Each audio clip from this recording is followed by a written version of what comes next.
ఓం శ్రీ మాత్రే నమః. ఓం శ్రీ గురుభ్యో నమః. అందరికీ నమస్కారం. భారతీయ హిందూ సాంప్రదాయానికి స్వాగతం. నా పేరు తాడీశ్వరి. ఈరోజు మనం టాపిక్లో బెట్టింగ్ యాప్స్ ఎంత ప్రమాదకరమో మనం ఈరోజు వీడియోలో తెలుసుకుందామండి. క్రికెట్ ఆడడం తప్పు కాదండి, క్రికెట్ ఆడచ్చు.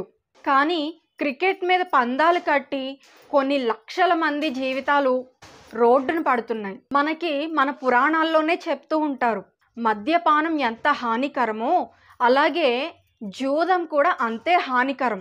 ఇది మనకు దమయంతి నలమహారాజు కథలో మనకి ఇది నిరూపణమైందనమాట. దమయంతితో వివాహం జరిగినటువంటి నలమహారాజు కొన్ని రోజులకి ఒకరితో పందెం కాసి అతని రాజ్యాన్ని, సైన్యాన్ని, సిరి సంపదలను అన్నింటినీ పోగొట్టుకొని ఏకాకిగా బ్రతికాడు కొన్నాళ్ల పాటు.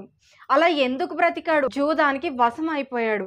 జూదానికి వశం అయిపోయాడు కాబట్టి మొత్తం అన్నింటినీ సర్వనాశనం చేసేసుకున్నాడు. ఇప్పుడు కూడా ఈ క్రికెట్ పందాల మీద అదే కదండి జరుగుతుంది. సంక్రాంతి వచ్చిందంటే కోడి పందాలు. ఆ కోడి పందాలు అయిపోయిన వెంటనే క్రికెట్లో రకరకాల సీజన్స్ ఉంటాయి. ఐపీఎల్ సీజన్ అని, వరల్డ్ కప్ సీజన్ అని, ఇలా రకరకాల సీజన్స్ ఉంటాయి. ఈ ఐపీఎల్ సీజన్ రాగానే మరలా క్రికెట్ పందాలు. ఇలా ఒకరు కాదు, ఇద్దరు కాదు, కొన్ని కోట్ల మంది నష్టపోతున్నారు. కొన్ని కోట్ల మంది జీవితాలు రోడ్డున పడిపోతున్నాయి. నేనేమీ చెప్పక్కర్లేదు, మీరే రోజు న్యూస్లో చూస్తున్నారు. లక్షల్లో క్రికెట్ బెట్టింగ్ వేసి ఆ డబ్బు చెల్లించలేక ఆత్మహత్య చేసుకున్నటువంటి యువకుడు. ఇలా మనకు ఈ క్రికెట్ బెట్టింగ్స్ రాగానే ఎక్కడో దగ్గర ఏదో ఒక న్యూస్ దొరుకుతూనే ఉంటుంది. అసలు ఈ క్రికెట్ బెట్టింగ్లు ఎందుకు వేస్తారో తెలుసా అండి? ఆశ ఎక్కువైపోయి, డబ్బు మీద మమకారం, ఆశ ఎక్కువైపోతే ఇటువంటి పనికిమాలిన యాప్లన్నిటినీ కూడా డౌన్లోడ్ చేసుకొని మన జీవితాలను రోడ్డున పెడుతున్నాం అన్నమాట. ఒక్క విషయం చెప్తున్నానండి, మనం కష్టపడి సంపాదించిన రూపాయి మాత్రమే మనతో ఉంటుంది. కానీ మనం కష్టపడకుండా మనం ఎన్ని కోట్లు గెలుచుకున్నా కానీ చిట్ట చివరి వరకు కూడా ఆ రూపాయి మనతో రాదండి. ఇది పరమ సత్యం. అన్ని లక్షలు పందెం ఎందుకు కాయాలి? పందెంలో ఓడిపోయి ఆత్మహత్య ఎందుకు చేసుకోవాలి? ఇది ఒక రకంగా జీవితాలను రిస్క్లో పెట్టడం కాదా అండి? ఒకవేళ వాళ్ళకి పెళ్ళయి ఉంటే వాళ్ళ భార్య పిల్లల సంగతి ఏంటి?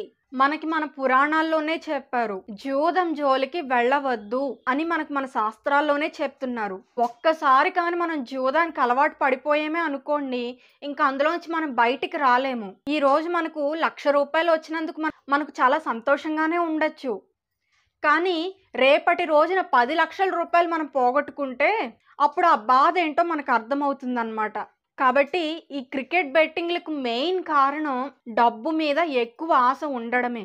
డబ్బు అందరికీ కావాలండి, కానీ దానికంటూ ఒక పరిమితి ఉంటుంది. మనల్ని మనం పోషించుకోవడానికి, మన పిల్లల భవిష్యత్తు సరిదిద్దడానికి, మనకంటూ ఒక నీడను ఏర్పరచుకోవడానికి మనం 10 మందికి పెట్టగలిగేంత డబ్బు మన దగ్గర ఉంటే సరిపోతుంది. దానికి మించి ఎక్కువగా కావాలనుకుంటే మాత్రం లేనిపోని కష్టాల్లో చిక్కుకుంటాం. అంతేకాదు, జూదాన్ని మన పురాణాల్లో ఒక మహాపాపంగా లెక్కిస్తారు. మీరు పందెం వేసినప్పుడు ఒక్కసారి మీ కుటుంబ పరిస్థితి గురించి ఆలోచించండి. అంతేకాని నేను ఎప్పుడు పందెం వేసినా గెలిచేస్తాను, నాకు అదృష్టం అలా కలిసి వస్తూ ఉంటుంది, ఇటువంటి పిచ్చి మాటల నుండి ముందు మీరు బయటకు రండి. ఒకసారి గెలుస్తారు, 2 సార్లు గెలుస్తారు, అస్తమాను అదృష్టం మీ వైపే ఉంటుందన్నటువంటి భ్రమ నుంచి ముందు మీరు బయటకు రండి. మీరు ఈ క్రికెట్ పందాలు అవి వేసే బదులు మనకి బ్యాంకులో ఎన్నో ఇన్వెస్ట్మెంట్ పథకాలు ఉన్నాయి. కనీసం మీరు వాటిల్లో పెట్టుబడులు పెట్టినా కూడా మీకు కొన్ని సంవత్సరాలు గడిచేసరికి ఆ పాలసీలన్నీ మెచ్యూర్ అవి మీ పిల్లల భవిష్యత్తుకో, మీ భవిష్యత్తుకో, వేరే కారణాలకో దేనికో ఒక దానికి అవసరమైనప్పుడు ఆ డబ్బు పనికొస్తుంది కదా. అలా కాకుండా ఈ క్రికెట్ పందాలే వేస్తాం, ఇది మా వ్యసనం అంటే అది మీ ఇష్టం అండి. ఇక నేను చెప్పేదేమీ లేదు.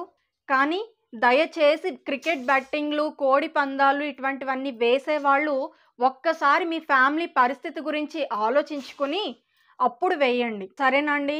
ఈ వీడియో కనుక మీకు నచ్చినట్లయితే తప్పకుండా లైక్ చేసి, షేర్ చేసి, సబ్స్క్రైబ్ చేసుకోండి. మరిన్ని ఇంట్రెస్టింగ్ వీడియోస్ కోసం మన ఛానల్ను సబ్స్క్రైబ్ చేయండి. మనం మరొక మంచి వీడియోతో కలుద్దామండి. అంతవరకు సెలవు. సర్వం శ్రీ ఈశ్వరార్పణమస్తు.